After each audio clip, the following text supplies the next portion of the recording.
Hello friends, welcome to my channel Godavari రుచులు. ఈరోజు గోధుమ పిండితోటి ఇలాగ చిప్స్ లాగా ప్రిపేర్ చేసుకుందామండి. టేస్ట్ మాత్రం చాలా బాగా వచ్చాయి. దీనికి కావాల్సిన పదార్థాలు, తయారు విధానం చూద్దాం. ఫస్ట్ స్టవ్ వెలిగించి కడాయి పెట్టుకుని ఒక చిన్న కప్పు ఆయిల్ వేడి చేసుకోవాలి. ఇక్కడ నేను గోధుమ పిండి తీసుకుంటున్నానండి.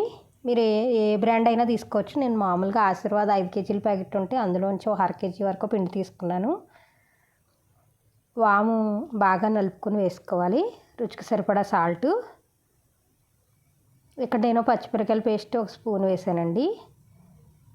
కొంచెం కారం తినేవాళ్ళు అయితే వేసుకోవచ్చు, లేకపోతే పచ్చిమిరపకాయల పేస్ట్ స్కిప్ చేయొచ్చు. ఇదిగోండి, ఆ వేడి వేడి మరిగే ఆయిల్ పోసుకొని బాగా కలుపుకోవాలి. మొత్తం అంతా బాగా మిక్స్ చేసుకుని ఇలా చూసుకోవాలండి. అప్పుడు మనకి గుల్లదనం సరిపోద్ది. అలా పట్టుకున్నప్పుడు ఉండలా వస్తే ఇప్పుడు కొంచెం కొంచెం వాటర్ పోసుకుంటూ చపాతీ ముద్దలాగా కలుపుకోవాలి. ఇది బాగా కలపాలండి. ఎంత బాగా కలిపితే అంత గుల్లగా వస్తాయి. నేను బాగా కొంచెం టైం పట్టింది కలపడానికి కూడా.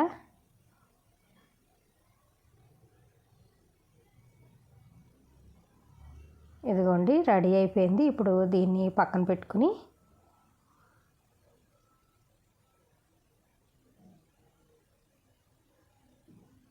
చిన్న ఉండలాగా తీసుకోవాలి. చపాతీలా చేసుకోవాలి కదా మనం. ఇదిగోండి, నేను వెజిటేబుల్స్ కట్ చేసుకునే ప్లేట్ ఉంటుంది కదా, దాని మీద చేసుకున్నా. కొంచెం పెద్దగా వస్తుంది దాని మీద అయితే.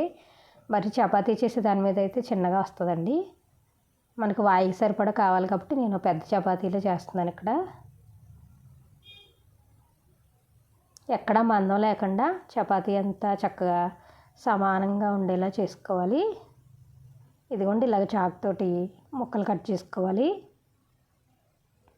మనం చపాతీ చేసేటప్పుడు పిండి అది బాగా చల్లుకోవాలండి. అలా చల్లుకుంటే కన్నా మనకి ముక్కలు ఒకదానికొకటి అంటుకోకుండా ఉంటాయి. లేకపోతే తీసేటప్పుడు వేసేటప్పుడు ఇబ్బంది అవుద్ది. ముక్కలు లేసి వచ్చేస్తున్నాయి కట్ చేస్తుంటే. ఇలా క్రాస్గా కట్ చేసుకుంటే డైమండ్ షేప్లా వస్తాయి. పలకైనా కట్ చేసుకోవచ్చండి. ఇదిగోండి, ఇలాగ మొత్తం అంతా చాకుతో లేపేసి ఒక ప్లేట్లో వేసుకుంటున్నాను. ఇదిగోండి, ఇంకో చపాతీ కూడా కట్ చేసుకున్నాను.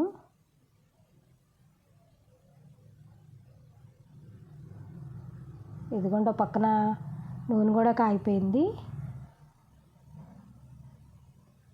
మనం ఒకసారి ప్లేట్లో అన్నీ ఒక వాయికి వేసేసుకోవచ్చు.